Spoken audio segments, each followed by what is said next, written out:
Se abre todo. Buenas noches. Nuevamente aquí. Un saludito para Stephanie Lozano, Nidia, Amparito Bolívar, Diana Jimena Ortiz y su gente, María Alvarado, Armando, Juancho Manrique, Luz Ariana Pérez, Marcia, Sebastián Gómez, Robertico Ruiz por allá en Palmira, Goyita Ramírez, Richard por allá en la montaña, Maribel Isabel Polanía, Álvaro Andrés García, Yuri Hernán Orozco, Paula Domínguez, Brian Jiménez. Qué bueno que todos mandaran, aquí estoy, para no estar orando, Señor, que se conecte, y usted ya está conectado, por favor. De verdad que les agradecería un saludito. Bien, en el estudio o en el sermón anterior, vimos que es importantísimo que aceptemos las realidades espirituales que el Espíritu Santo nos muestra. Cuando mencioné esto, estaba hablando de que una cosa es ver al pueblo de Israel como un pueblo pobre, asustado y esclavizado, y otra verlo como los escuadrones del Dios viviente. Una cosa es ver a David como un simple pastor de ovejas, otra es verlo como el guerrero del Dios Todopoderoso. Por supuesto, no solo debemos ser muy conscientes de que somos hijos de Dios y no simplemente humanos, pero también es muy importante que tengamos claridad que aunque vivimos entre los hombres y tengamos relaciones con los hombres, lo más importante es que no perdamos de vista la realidad espiritual de que nosotros debemos vivir para Dios. Dios no es como algo más para ayudarnos, no, es la razón de nuestra vida. Cuando se habla de vivir para Dios, algunos tienen el concepto equivocado de que vivir para Dios es dedicarse a ser pastor o sacerdote o misionero, pensando que si se dedica a los negocios, se casa y tiene hijos o ejerce alguna profesión, pues entonces está viviendo para el mundo. No.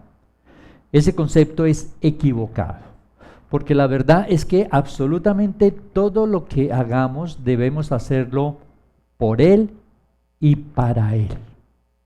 Y por esta razón es que la Escritura dice en Colosenses 3:22, siervos, obedeced en todo a vuestros amos terrenales, no sirviendo al ojo como los que quieren agradar a los hombres, sino con corazón sincero, temiendo a Dios.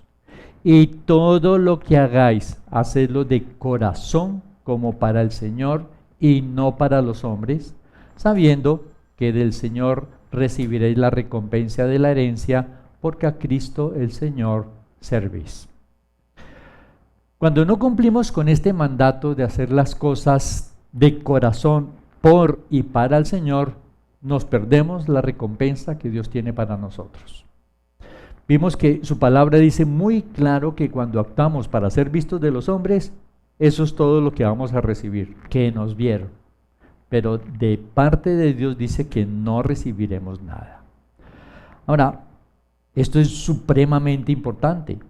Todos necesitamos la bendición de Dios y espero no haber echado en saco roto esta importantísima enseñanza la semana pasada. Es decir, espero que hayan revisado sus vidas respecto de este asunto. Y se han descubierto que todavía hay muchas cosas que no hacen por y para el Señor, que es lo más seguro. Por favor, tenemos que corregir ese mal comportamiento para poder disfrutar del amor de Dios. Es tan importante hacer las cosas de corazón para el Señor, que hay ciertos asuntos de poca importancia en los cuales Dios nos da la libertad de hacer como consideremos mejor, siempre y cuando lo que decidamos hacer lo hagamos para el Señor. O sea, allí nuevamente está la clave. Un ejemplo de eso, Romanos 14, 5 al 8, dice: uno hace diferencia entre día y día, otro juzga iguales todos los días. Cada uno esté plenamente convencido en su propia mente. El que hace caso del día lo hace para el Señor, y el que no hace caso del día para el Señor no lo hace. El que come para el Señor come, porque da gracias a Dios, y el que no come para el Señor no come y da gracias a Dios. O sea que está dando libertad en este sentido. Pero algunos, no entendiendo lo que dice acá, no sé por qué sí supremamente claro, han creado divisiones respecto del día de reposo. Respecto de los alimentos que se consumen, también han creado diferencias, que usted no puede comer morcilla y que no puede comer no sé qué. Están ignorando la libertad que Dios nos da y están tratando de obligar a los demás a vivir como ellos creen correcto. Pero lo que acabamos de leer dice que cada uno puede escoger cuándo descansar o qué clase de alimentos comer, siempre y cuando lo haga convencido, que es lo mejor, pero sobre todo, que lo haga por y para el Señor. Como quien dice, en asuntos supremamente importantes o en los asuntos más triviales de la vida, de todos modos, todo debe ser hecho por y para el Señor. Esta misma enseñanza la podemos ver supremamente clara en el siguiente texto, el cual debería ser una declaración firme en el corazón de cada uno de nosotros. Dice así, Romanos 14, 8. Pues si vivimos, para el Señor vivimos, y si morimos, para el Señor morimos. Así pues, sea que vivamos o que muramos, del Señor somos. La pregunta es, ¿podemos decir con honestidad que esa es la directriz de nuestra vida? ¿Que como verdaderos hijos de Dios vivimos y morimos por el Señor? Miren, cuando esa es la directriz en nuestra vida, eso impedirá que hagamos cosas opuestas a la voluntad de Dios. Porque sonará muy tonto decir, no, es que yo estoy mintiendo por el Señor. No, yo estoy robando porque por el Señor. Yo soy un incumplido por el Señor. No, eso no suena para nada sensato. Este mismo mandato de hacer absolutamente todo para el Señor está en la carta a los Colosenses. Que está en la carta a los Colosenses, también la repite el apóstol Pablo en la carta que le escribe a los Efesios. Dice así, Efesios 6, 5. Siervos, obedeced a vuestros amos terrenales con temor y temblor, con sencillez de vuestro corazón, como a Cristo, no sirviendo al ojo, como los que quieren agradar a los hombres, sino como siervos de Cristo, de corazón haciendo la voluntad de Dios, sirviendo de buena voluntad como al Señor y no a los hombres, sabiendo que el bien que cada uno hiciere, éste recibirá del Señor, sea siervo o sea libre. En ambos pasajes, en el de Colosenses y en este, hay cosas que se repiten insistentemente, como por ejemplo, no sirviendo al ojo. ¿Qué quiere decir no servir al ojo? No haga las cosas porque lo están viendo o porque no lo están viendo. Creo que todos hemos oído o aún hemos dicho frases como, pilas, pilas, pilas, ahí viene mi papá. O pilas, ahí viene el jefe. O uy, ahí viene el muchacho o la chica que te gusta. Y notemos que estas frases y muchas similares son dichas para esconder o cambiar un mal comportamiento, para comenzar a trabajar porque viene el jefe, para comenzar a hacer las cosas bien, para mostrar el mejor lado porque viene el joven o la chica que me gusta, para dar la mejor imagen, pero siempre todas estas cosas ante los hombres. Y eso quiere decir que este tipo de frases ponen de manifiesto que no estamos mirando al Señor y contradicen la prohibición del pasaje, que continúa diciendo que no debemos vivir para agradar a los hombres, o sea, no sirviendo al ojo, no debemos vivir para agradar a los hombres. Y este mandato en cada pasaje se repite 2 veces, como que dice, si no entendemos, grave está el asunto. La razón del mandato es que cuando vivimos para agradar a los hombres, es porque no estamos confiando en Dios. Así de serio es el asunto. Puede parecer algo sencillo, pero cuando vivimos para agradar a los hombres, no estamos confiando en Dios. Y cuando no estamos confiando en Dios, no importa lo que hagamos, no importa si es exactamente la voluntad de Dios, cuando actuamos sin fe no recibimos bendición de parte de Dios. Pero es que ese es solo parte del daño, porque cuando no confiamos en Dios por estar confiando a los hombres, esa misma confianza que tenemos en los hombres nos llevará a confiar en lo que ellos piensan, en los parámetros que ellos tienen, y terminaremos creyendo, pensando y viviendo como los hombres lo hacen. ¿Y qué es lo que los hombres creen? Pues creen que cada persona debe hacer lo que le beneficia, sin importar si le agrada o no a Dios. De tal manera que terminaremos haciendo lo correcto cuando creemos que nos beneficia, pero también haremos lo incorrecto cuando creemos que nos beneficia. Y como no hay confianza en Dios, no nos importará si está bien o si está mal lo que estamos haciendo, o si hay obediencia a Dios o desobediencia. Porque lo único importante para nosotros será si pensamos que nos beneficia o no nos beneficia, pero según los criterios de los hombres.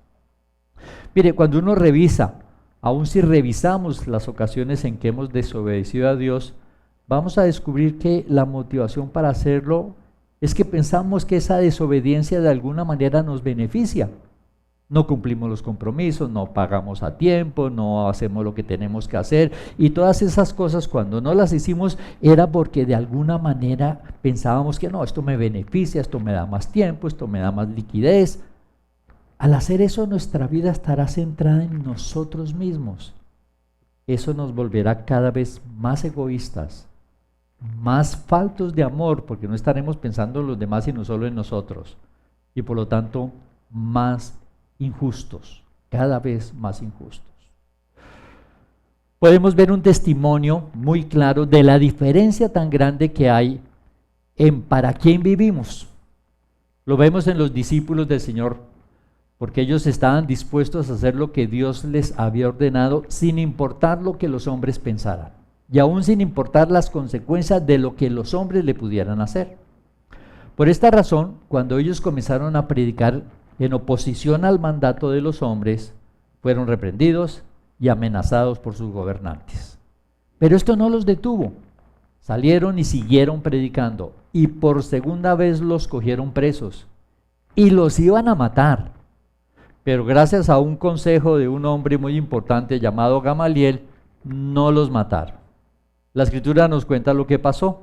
Hechos 5:40. Dice, y convinieron con él, con este fulano Gamaliel, y llamando a los apóstoles, después de azotarlos, les intimaron que no hablasen en el nombre de Jesús, y los pusieron en libertad.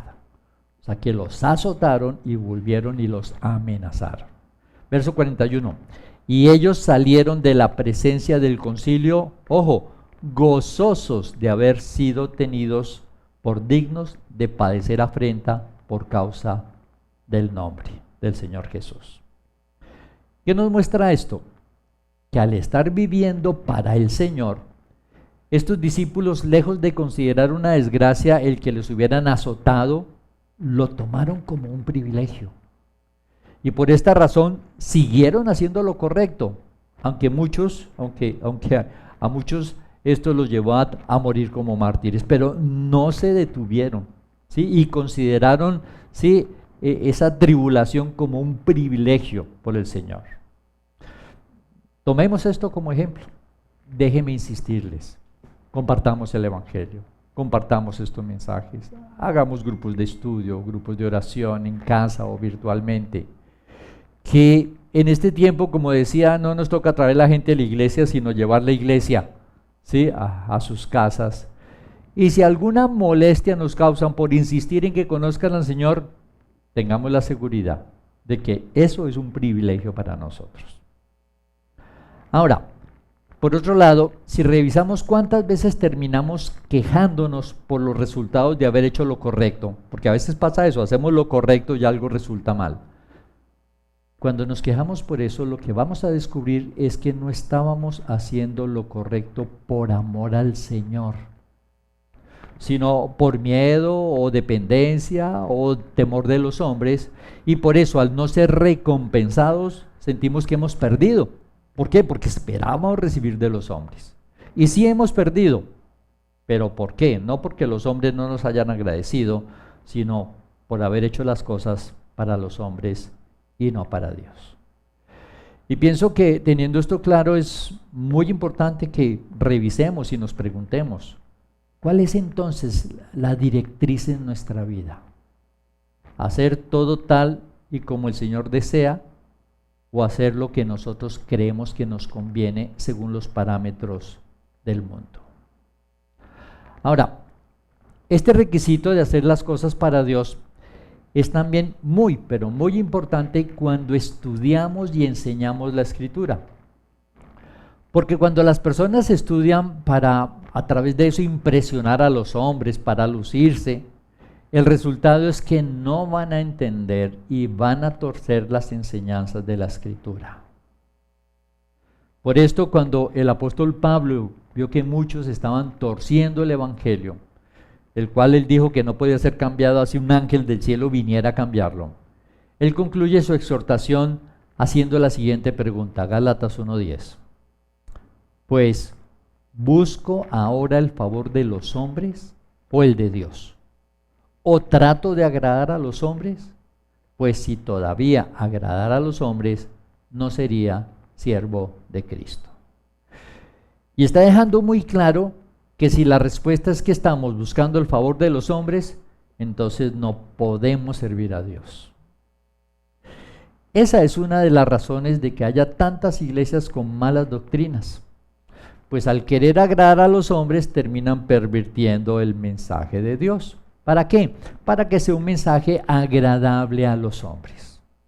Pablo, contrario a esta clase de gente muy firme en lo que entendía y quería hacer, escribió, 2 Corintios 2:17, nosotros no andamos negociando con el mensaje de Dios, como hacen muchos. Al contrario, hablamos con sinceridad delante de Dios, como enviados suyos que somos, y por nuestra unión con Cristo. Notemos que aunque uno piensa el Evangelio es para la gente, él está diciendo yo hablo es delante de Dios, con sinceridad delante de Dios, como enviado suyo y por estar unido a Cristo. Algunos pueden preguntarse, ¿entonces está mal que una mujer cristiana haga cosas para agradar a su marido? Porque si el mandato es no agradar a los hombres.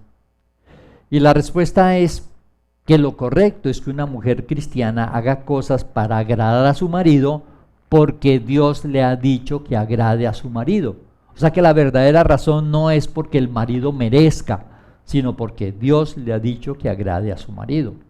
Al hombre igualmente le enseña la Escritura que debe amar a su mujer, pero la razón de amar a su mujer no es que ella merezca o no su amor, sino que Dios nos ha ordenado amar a nuestras mujeres. Ahora, ignorar que esto es un mandato de Dios es la razón por la cual hombres y mujeres no cumplen con esto. Lo vienen haciendo por un tiempo y cuando la persona no cumple con las expectativas, ellos consideran que la persona no merece ser tratada de tal manera y dejan de hacerlo, cuando lo correcto es que la motivación para hacerlo es por y para el Señor. Pero también sucede que algunos al agradar a los hombres se colocan ellos en primer lugar, es decir, se quieren agradar primero que todo a sí mismos. Y estos a veces, en lugar de enseñar un evangelio placentero a los hombres, lo que hacen es inventarse un evangelio rígido, traen normas del viejo pacto o normas que ellos inventan, las cuales imponen a los creyentes para poder jactarse de que tienen a los discípulos bajo su control. Es un revuelto de muchas cosas, de orgullo, de prepotencia, de vanidad. El apóstol Pablo denuncia este comportamiento cuando dice en Gálatas 6:13, porque ni aun los mismos que se circuncidan guardan la ley, pero quieren que vosotros os circuncidéis para gloriarse en vuestra carne. O sea, para jactarse de que mire cómo los tengo ahí. Pero lejos esté de mí gloriarme, sino en la cruz de nuestro Señor Jesucristo, porque en el mundo me es crucificado a mí y yo al mundo. Ahora, este mismo comportamiento lo tenían los fariseos, que imponían leyes que ellos no cumplían. Y es lo mismo que hacen los creyentes que viven en la carne, imponiendo normas que ellos tampoco cumplen. Como podemos ver, son muchas las malas consecuencias y las evidencias de no estar viviendo para el Señor. Y no hay duda que quien no vive para el Señor es porque está siendo controlado por su carne. ¿Por qué? Porque no ha hecho su carne a un lado para dejar que el Espíritu Santo controle su vida. Y al no hacer su carne a un lado, la consecuencia es obvia. La Escritura dice, Gálatas 5:17, porque el deseo de la carne es contra el Espíritu, y el del Espíritu es contra la carne, y estos se oponen entre sí para que no hagáis lo que quisieres.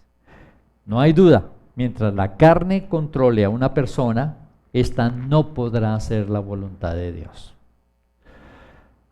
Sin embargo, aquel que es controlado por su carne no entiende y no percibe este gran mal. Es decir, cuando una persona deja que su carne lo controle es porque se siente lo suficiente capaz y bueno para agradar a Dios. Se siente aún más bueno que los demás. Y cuando su carne, en lugar de empujarlo de cabeza al mundo para disfrutar de todos los placeres, lo vuelve una persona religiosa, todavía se siente más santo que los demás.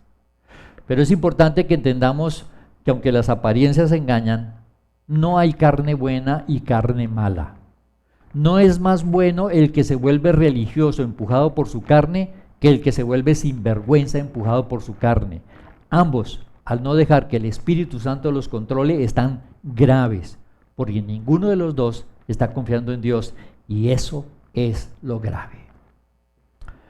En la época del apóstol Pablo hubo una discusión donde los discípulos preguntaban que si los judíos, por haber recibido la ley de Dios y haberla desobedecido, eran más malos o eran peores que los gentiles que no habían recibido la ley de Dios.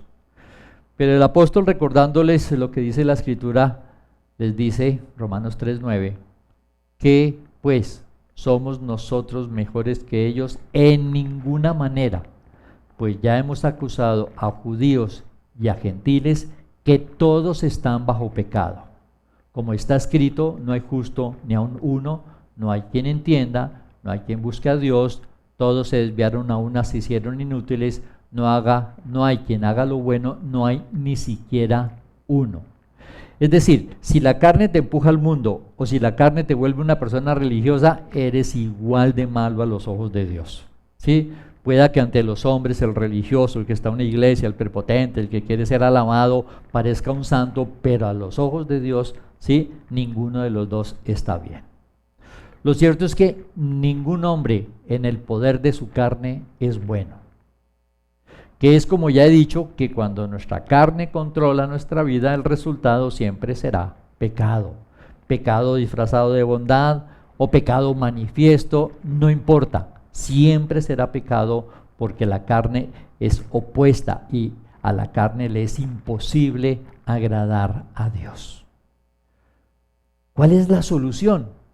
Pues la única solución es que el Señor, a través del nuevo nacimiento, nos conceda el poder, el conocimiento y el privilegio de tener su Santo Espíritu para poder servirle. Miren, cuando Jesús se encontró con la mujer samaritana, que era un encuentro bien extraño para aquella época, cuando ella entendió que Jesús era un profeta, comenzó a cuestionarlo acerca de cómo y en dónde era que se debía rendir culto al Señor. El diálogo fue el siguiente, San Juan 4:20. Ella dice: nuestros padres adoraron en este monte y vosotros, refiriéndose a los judíos, decís que en Jerusalén es el lugar donde se debe adorar. Jesús le dijo: mujer, créeme que la hora viene cuando ni en este monte ni en Jerusalén adoraréis al Padre. Vosotros adoráis lo que no sabéis, nosotros adoramos lo que sabemos porque la salvación viene de los judíos. Mas la hora viene y ahora es cuando los verdaderos adoradores adorarán al Padre en espíritu y en verdad, porque también el Padre tales adoradores busca que le adoren.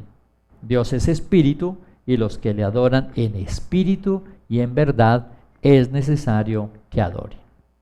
Ahora, notemos que Jesús dice que todos estaban equivocados, que estaban equivocados respecto del lugar, como que también no tenían ni idea qué era lo que adoraban, o sea, religiosos, judíos, gentiles, todos estaban equivocados. Y esa ignorancia es producto de querer servir a Dios en la carne.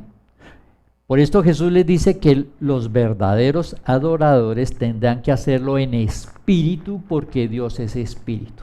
Ahora, ¿qué es la adoración?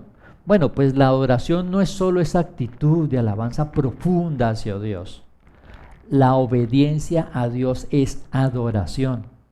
Y a veces la obediencia a Dios es más importante como adoración, ¿sí? que ese recogimiento y esas palabras bonitas al Señor cuando la vida está llena de desobediencia. Y según las palabras de Jesús, solo los que obedezcan a Dios controlados por el Espíritu Santo pueden hacer lo correcto. Es también esta la razón por la cual la Escritura enseña con mucha claridad que es imposible hacer buenas obras para salvarse. O sea, ¿cómo es posible que una persona que no tiene el Espíritu de Dios, que está controlado por su carne, que es enemiga de Dios, pueda hacer buenas obras para salvarse? No, es imposible hacer buenas obras para salvarse. El método es al contrario. Primero necesito salvarme para poder hacer las buenas obras. Porque cuando ocurre la salvación, su palabra dice, 2 Corintios 3:6, el cual asimismo nos hizo ministros competentes de un nuevo pacto, no de la letra, sino del Espíritu, porque la letra mata, mas el Espíritu vivifica.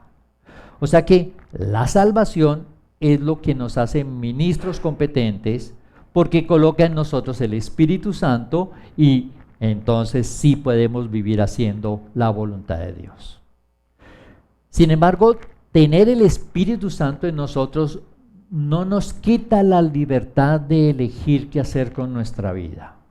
Es decir, aún siendo auténticos cristianos, podemos cometer el error de confiar y depender de los hombres y hacer a Dios a un lado.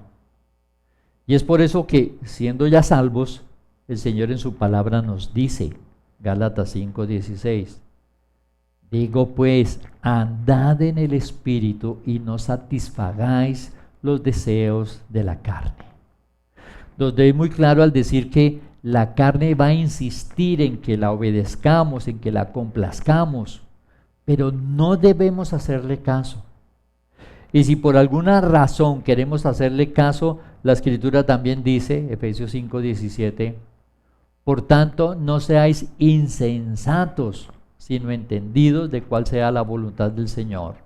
No os embriaguéis con vino, en lo cual hay disolución, o guayabo, o daño, antes bien estéis llenos del Espíritu Santo. O sea, si pensamos en alimentar la carne, dice, es una insensatez hacerle caso a la carne. El vino representa las cosas del mundo. Embriagarse con las cosas del mundo ocurre cuando complacemos la carne, pero es insensatez y es falta de entendimiento. Por lo tanto, dice, debemos más bien ser llenos del Espíritu Santo. Ahora, todo esto muestra que aunque tenemos la opción de andar en la carne o en el Espíritu, porque Dios no nos obliga, en realidad la única manera de vivir una vida cristiana victoriosa es andando en el Espíritu. No hay otra manera. En la carta a los Romanos también se habla de este asunto y dice así, Romanos 8:1. Ahora pues, ninguna condenación hay para los que están en Cristo Jesús, los que no andan conforme a la carne, sino conforme al Espíritu. Aquí dice que si tú andas conforme al Espíritu, no estarás haciendo nada que Dios condene, pues al andar en el Espíritu estarás haciendo la voluntad de Dios. Pero si andas en la carne, no hay duda que Dios sí tendrá cosas contra ti. Luego de hablar de esto, dice algo muy importante que es la clave para andar en el Espíritu. Y dice así, Romanos 8:2, porque la ley del Espíritu de vida en Cristo Jesús me ha librado de la ley del pecado, de la ley del pecado y de la muerte. Habla de dos leyes, podríamos compararlas con la ley de la gravedad y las leyes de la aerodinámica, donde aunque la ley de la gravedad te tira de cabeza haciéndote pecar, las leyes de la aerodinámica te permiten volar para hacer la voluntad de Dios. Ahora, es prácticamente el mismo principio de los dos reinos. Hay solo dos reinos en la tierra, el reino de Dios y el reino de Satanás. El que está en el reino de Dios es esclavo de Dios, y el que está en el reino de las tinieblas es esclavo de Satanás. En ningún reino las personas deciden qué hacer, hacen lo que sí, sus amos le dicen.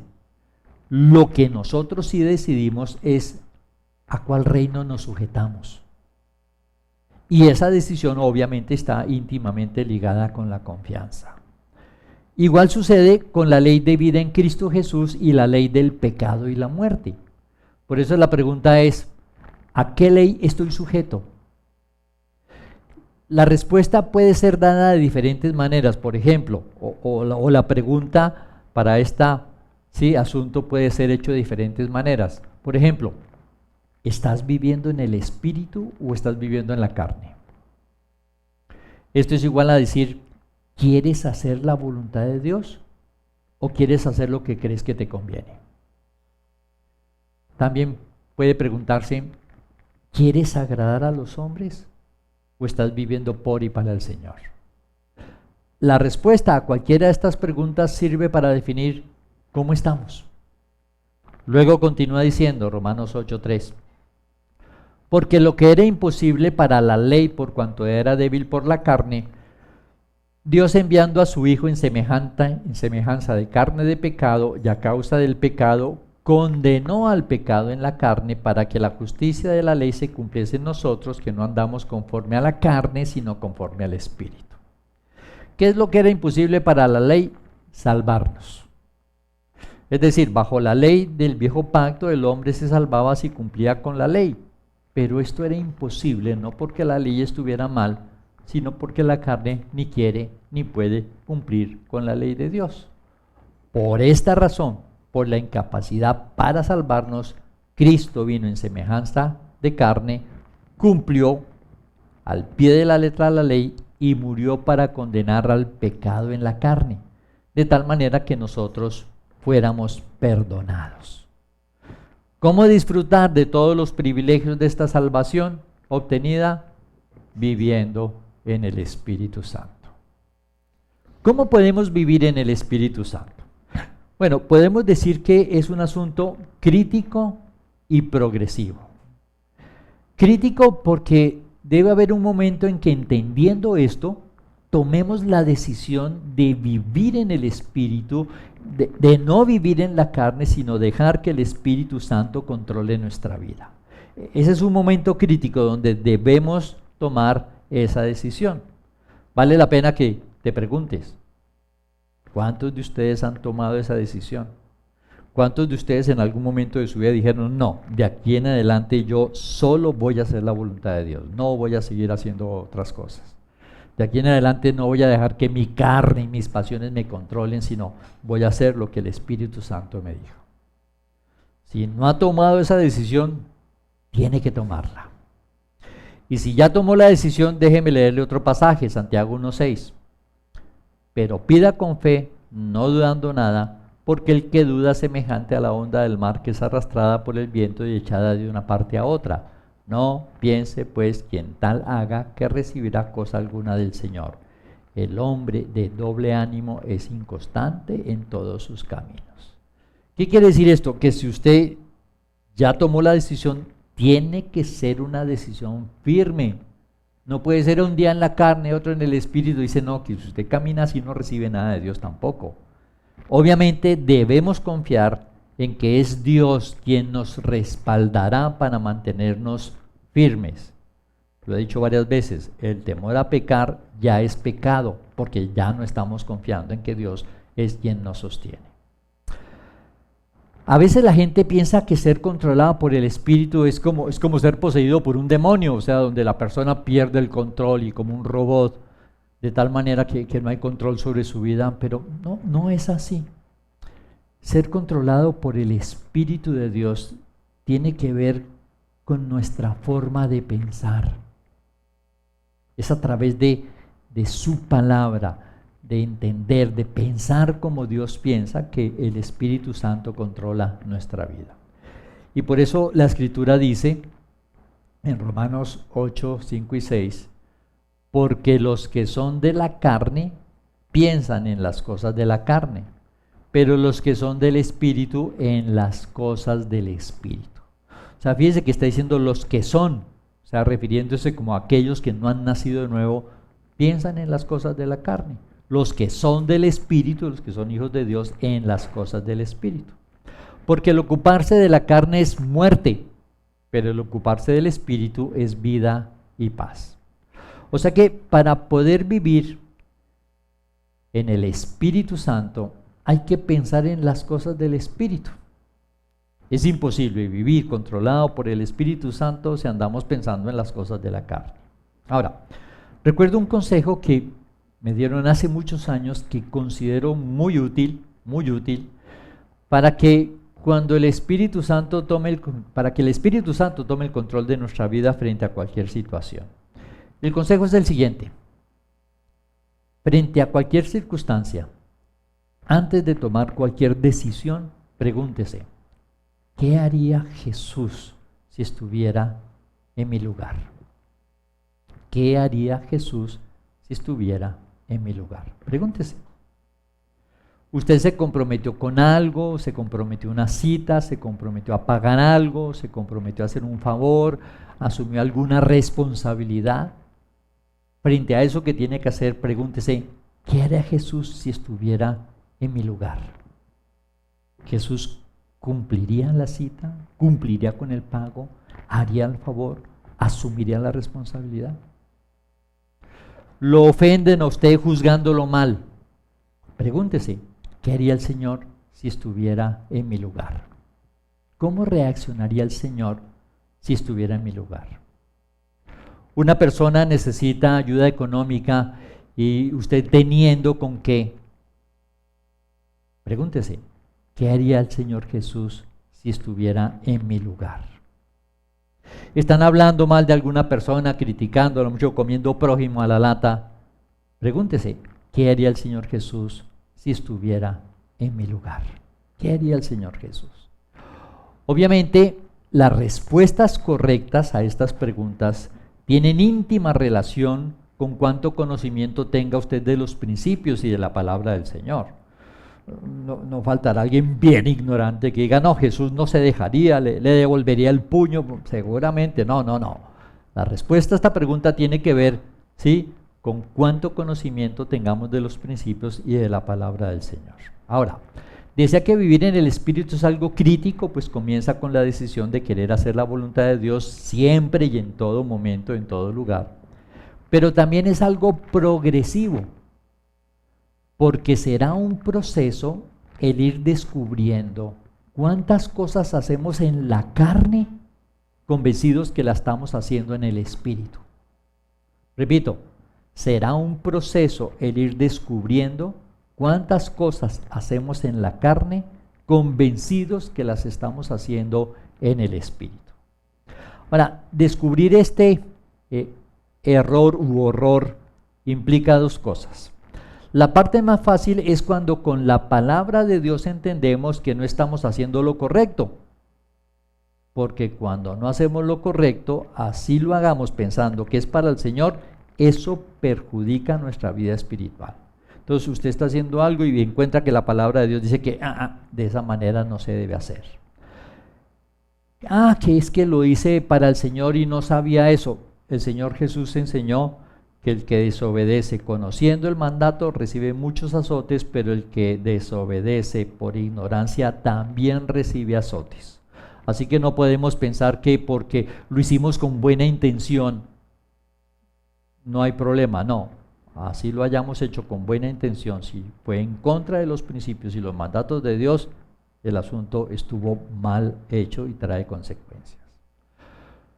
Lo segundo que debemos descubrir cuando hemos actuado de acuerdo a la enseñanza de la Escritura, o sea, cuando hemos hecho lo correcto de acuerdo a los principios de Dios, es si lo hicimos por y para el Señor, que es igual a decir si realmente lo hicimos con fe. Ahora, descubrir esto es más complicado. ¿Por qué? Es la razón por la cual la Escritura dice así, Jeremías 17:9. Engañoso es el corazón más que todas las cosas y perverso, ¿quién lo conocerá? Si usted mira el contexto de donde sale esta frase, va a ver que habla con toda claridad del engaño de estar haciendo las cosas porque confiamos en Dios sin ser cierto. Es decir, creemos que confiamos en Dios, pero no es cierto, vivimos engañados respecto de eso y por eso Dios nos advierte, ojo, su corazón es engañoso y es perverso, usted no lo puede conocer. Eso quiere decir que cuando nuestra confianza en Dios es falsa, no estamos andando en el Espíritu Santo, sino en la carne. Y por esto, para ayudarnos a salir del engaño, Dios continúa diciendo, versículo 10, yo Jehová, que escudriño la mente, que pruebo el corazón, para dar a cada uno según su camino, según el fruto de sus obras. Y lo que dice es que Dios nos ayudará a descubrir la verdad. Y lo hace colocándonos en ciertas situaciones para que veamos con claridad cuál es nuestra verdadera motivación. Volvamos a lo mismo. Usted, por ejemplo, le hace un favor a alguien y ese alguien, en lugar de agradecerle, lo critica a usted. La reacción que usted tenga ante esta situación le permitirá evaluar si usted lo hizo por y para el Señor, es decir, en el Espíritu, o se lo hizo para agradar a los hombres, es decir, en la carne. Si lo hizo para el Señor, a usted no le afectará que no le den las gracias. Porque sabrá que aun cuando no le den las gracias, cuando lo trate mal, eso todavía traerá más bendición a su vida que si le hubieran agradecido. Pero si lo hizo para los hombres, sí le va a molestar la falta de agradecimiento. Y aún podrá resentirse y se va a quejar y hasta puede tomar la mala decisión de no vuelvo a ayudar a nadie porque es que la gente no sé qué. O sea, nuestra reacción nos va a permitir entender si lo que hicimos lo hicimos en el espíritu o en la carne. Ahora, como pueden ver, la clave está en evaluar nuestros pensamientos y acciones con la palabra de Dios. Y por eso la Escritura dice acerca de su palabra, dice Hebreos 4:12, porque la palabra de Dios es viva y eficaz, y más cortante que toda espada de dos filos, y penetra hasta partir el alma y el espíritu, las coyunturas y los tuétanos, y discierne los pensamientos y las intenciones del corazón. Notemos que la palabra es capaz de partir el alma y el espíritu, permitiéndonos ser conscientes de las intenciones de nuestro corazón. Y cuando toma como ejemplo las coyunturas y los tuétanos, está hablando de partes que en el organismo están íntimamente unidas, que es muy complicado separar. Pero la palabra de Dios puede hacer esta separación para que podamos discernir cuál fue la intención de nuestro corazón. O sea que el asunto es así, Dios nos pone en situaciones, la reacción a estas situaciones mostrarán si lo que hicimos fue en el espíritu o en la carne. Ahora, suena sencillo, pero no lo es. Y lo que hace difícil no es Dios, no son las situaciones, es nuestra misma carne. Entre más fuerte sea nuestra carne, es decir, entre más fuerte sea la carne de una persona, entre más inteligente se crea, entre más rico se crea, entre más poderoso crea que es, más se resistirá esta persona a la voz del Espíritu de Dios. Cuando la Escritura habla de nosotros, los elegidos de Dios, dice así, 1 Corintios 1:26. Pues mirad, hermanos, vuestra vocación, que no sois muchos sabios según la carne, ni muchos poderosos, ni muchos nobles, sino que lo necio del mundo escogió Dios para avergonzar a los sabios, y lo débil del mundo escogió Dios para avergonzar a lo fuerte, y lo vil del mundo y lo menospreciado escogió Dios, y lo que no es, para deshacer lo que es, a fin de que nadie se jacte en su presencia. No hay duda que la gente que se cree más poderosa en el mundo es la primera que rechaza al Señor Jesús. Esto tiene relación con las palabras de Jesús cuando le dijo a sus discípulos, Lucas 6:20, dice, y alzando los ojos hacia sus discípulos decía, bienaventurados vosotros los pobres, porque vuestro es el reino de Dios. También tiene relación con estas otras palabras, Marcos 10:23. Entonces Jesús, mirando alrededor, dijo a sus discípulos, cuán difícilmente entrarán en el reino de Dios los que tienen riquezas. Cuando los discípulos se asombraron por esto, Él les aclaró que el problema no estaba en las riquezas, sino en confiar en ellas, en pensar que por tenerlas estoy protegido, soy poderoso, estoy por encima de los demás. Ese es el verdadero de las promesas. Por supuesto, no dice que todos los pobres se van a salvar, porque podemos encontrar pobres muy orgullosos, como tampoco dice que todos los ricos se van a condenar. Pero lo que sí es cierto es que cuando cualquiera de nosotros acepta a Jesucristo y recibe su Espíritu, es necesario cierto tratamiento para que entreguemos el control de nuestra vida al Espíritu Santo. Es necesario un tratamiento. No somos tan noblecitos como hágale Señor, sino que insistimos en nuestras cosas. Y por eso su palabra dice así, 2 Corintios 4:7. Pero tenemos este tesoro, el tesoro es Cristo, es el Espíritu Santo en nosotros. Pero tenemos este tesoro en vasos de barro para que la excelencia del poder sea de Dios y no de nosotros, que estamos atribulados en todo, mas no angustiados, en apuros, mas no desesperados, y continúa hablando. Dice que para que el tesoro que es Cristo, el Espíritu Santo, pueda manifestarse, es decir, para que el Espíritu Santo tome el control de nuestra vida, es necesario quebrar o quebrantar el vaso de barro. Y para quebrantar ese vaso de barro, que es similar a decir, para mostrarnos nuestra incapacidad, Dios usará las tribulaciones, los apuros, las persecuciones, los fracasos, las pandemias. Yo sé que se dice, sí, pandemia, pero es pandemias por lo que yo creo. Pero son estas situaciones las que pueden llevarnos a ser conscientes de la realidad de la carne.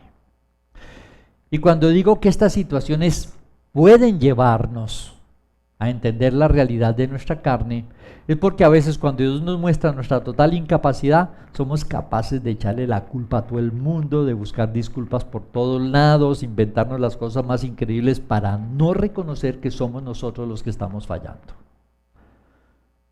Todos son víboras, nadie me quiere, y cuando lo que están diciendo es la absoluta verdad. Sin embargo, la Escritura es muy clara, nos advierte, Proverbios 16:18. Antes del quebrantamiento es la soberbia, y antes de la caída, la altivez de espíritu. Es muy claro, ¿verdad? El quebrantamiento viene por causa de la soberbia. Las caídas vienen por la altivez del espíritu. Proverbios 18:12. Antes del quebrantamiento se eleva el corazón del hombre, y antes de la honra es el abatimiento. O sea que se eleva el corazón del hombre y Dios los quebranta, pero cuando el hombre es abatido, sí, viene la honra.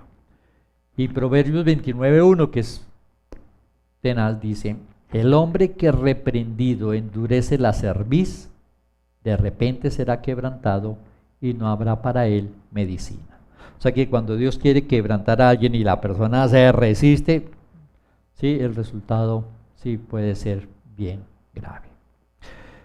Yo creo que esta es la historia de todos los hombres en mayor o menor grado, porque es la soberbia, la altivez, la terquedad, que no tiene relación con las cosas que se tienen o que se hacen, sino con el corazón. Por eso podemos encontrar personas inmensamente ricas o que han hecho cosas muy importantes, pero personas muy humildes, como también personas que no han logrado nada y están llenas de orgullo y prepotencia. Esta misma rivalidad entre la carne y el espíritu está íntimamente relacionada con el viejo pacto y el nuevo pacto. Ahora, esta historia comienza cuando Dios le entrega a Abraham una tierra, la tierra de Israel, pero llega el momento en que Abraham dice que ¿de qué le sirve la tierra si no tiene heredero? Cuando él se muera, pues no va a haber nada. Por esta razón Dios le asegura que le dará un hijo. Pasan los años y los años y los años, y Abraham cada vez más viejo, y además su mujer, dice, ya había dejado la costumbre de las mujeres, ¿sí? Es decir, parecía completamente imposible que Dios pudiera cumplir su promesa. Entonces a la mujer de Abraham se le ilumina, ¿sí?, el cerebro, y le sugiere a su esposo que se acueste con la esclava. Porque en aquella época una esposa podía pedir a su marido que embarazara a la esclava, y cuando la esclava daba a luz, la esposa recibía a ese niño en sus rodillas y se tomaba como si el hijo fuera de ella. Y eso fue lo que hicieron. En lugar de esperar con paciencia que Dios hiciera lo prometido, su carne los llevó a hacer y a arreglar el problema, y nació Ismael. Siguieron viviendo convencidos que todo estaba solucionado. Es como decimos, pensaron que actuaron en el espíritu, pero nada que ver.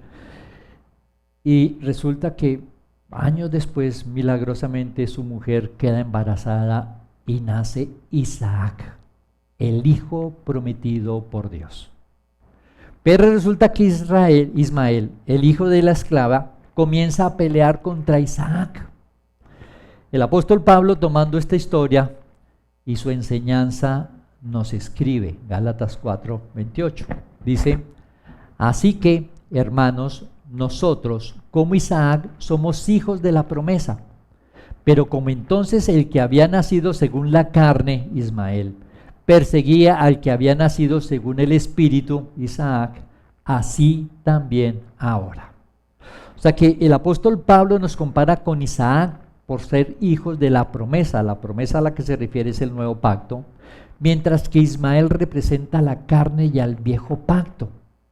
Y así como Ismael perseguía a Isaac hasta el día de hoy, la carne nos persigue para que no andemos en el espíritu. Esta carta a los Gálatas fue escrita precisamente para darnos a entender todo este asunto.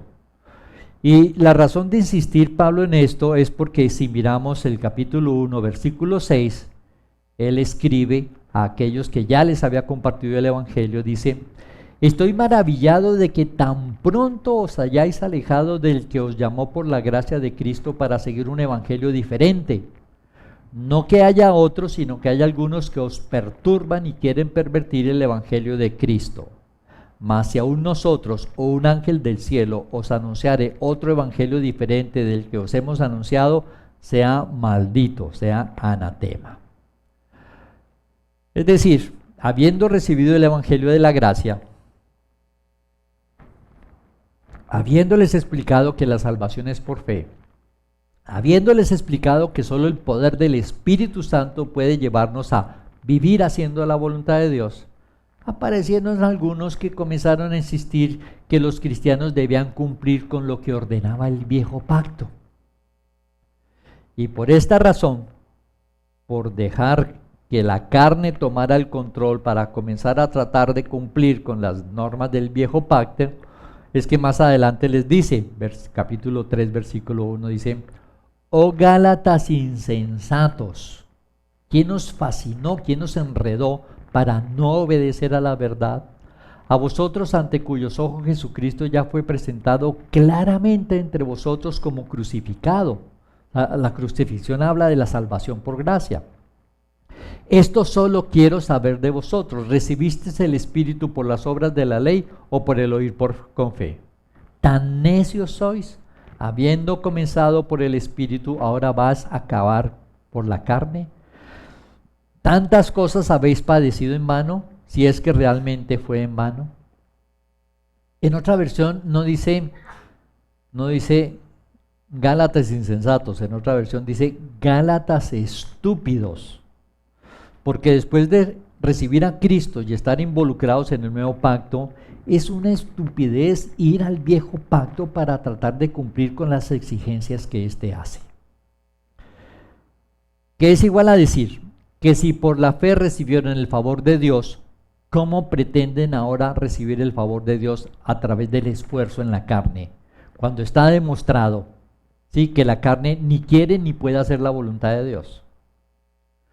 Sin embargo, como estos Gálatas, hay muchos creyentes que parece que comenzaron bien, apegados al nuevo pacto, pero poco a poco se han ido torciendo y han comenzado a mirar tanto las promesas como los mandatos del viejo pacto.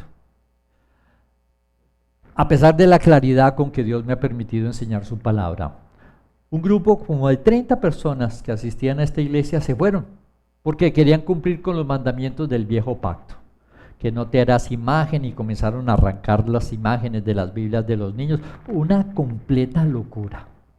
Donde lo más grave de esto es que pretender cumplir el viejo pacto es igual a despreciar a Jesucristo.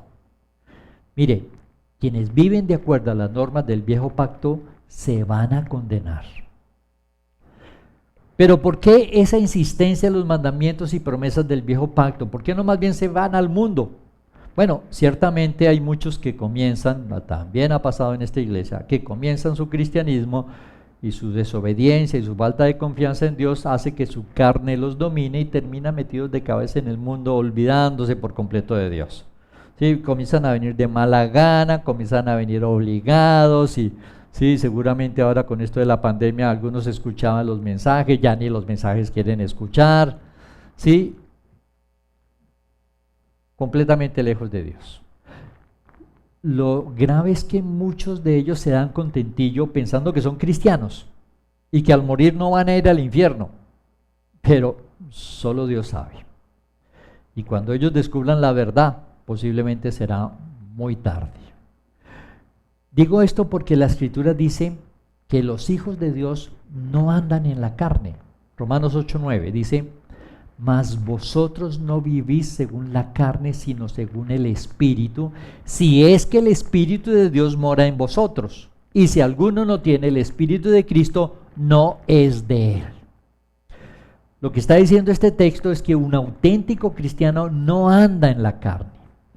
A ratos se nos van las luces, podemos pecar, sí, pueda que hagamos alguna cosa indebida, pero eso de vivir de continuo en la carne no es algo que un cristiano pueda hacer. Hay otro grupo que también vive en la carne, que son los religiosos, que parecen muy buenos cristianos y que encuentran muy atractivo el viejo pacto por los mandatos y las promesas que hay allí. ¿Por qué? Porque por un lado están las promesas de prosperidad material en el viejo pacto. Creo que muchos de ustedes han escuchado a muchos cristianos decir: como yo soy un hijo del Rey de Reyes, debo vivir como un rey. Y hablan de un estilo de vida lleno de prosperidad y abundancia. Es decir, encuentran en el viejo pacto la herramienta para amar al mundo apareciendo como personas que buscan a Dios, engañándose. Lo otro que también gusta mucho a la carne, especialmente al ego, al orgullo, a la prepotencia, es el estar cumpliendo con todas las exigencias que hace la ley. Pero de lo que no se dan cuenta es que cuando hacen lo que la ley dice porque creen que es lo justo, eso es una forma de justificarse a través de la ley, y Dios dijo que quien hacía eso estaba bajo la maldición de Dios. O sea que estos en su necedad se engañan pensando que pueden tomar de los dos pactos y hacer un revuelto, pero eso contradice la Escritura. En Gálatas 4:28 dice: así que, hermanos, nosotros como Isaac somos hijos de la promesa. Pero como entonces el que había nacido según la carne perseguía al que había nacido según el Espíritu, así también ahora.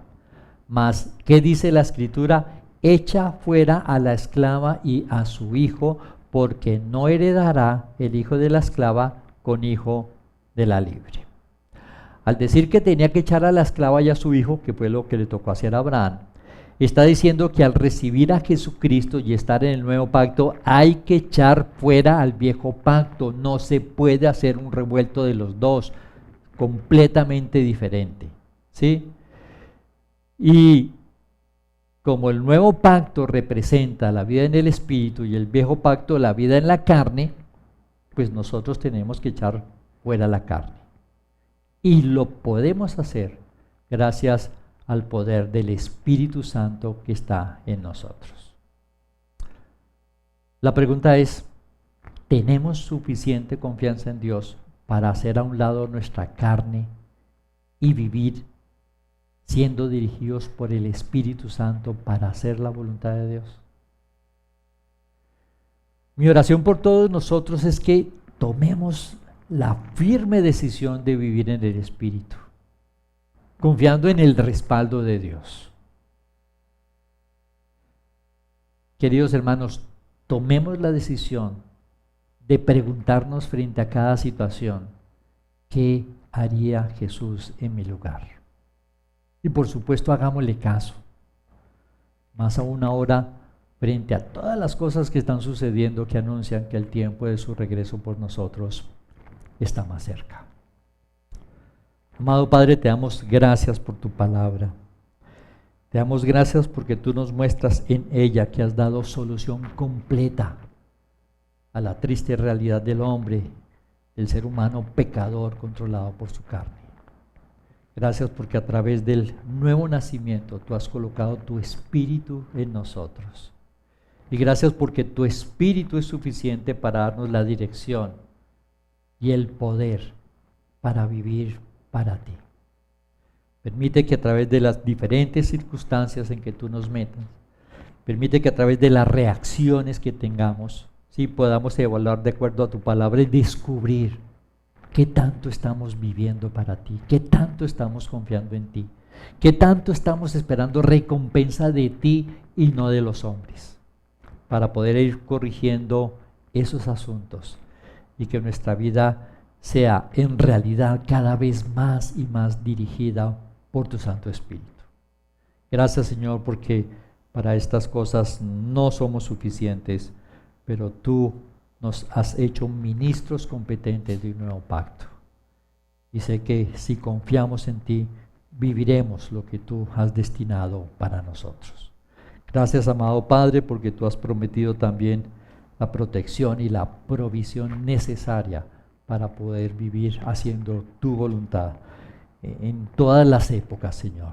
Para ti no es difícil cumplir en medio de la tribulación o de las pandemias, darnos lo que realmente necesitamos para hacer tu voluntad. Permítenos hacer tu voluntad para seguir disfrutando de tu amor. Sigamos orando, por favor.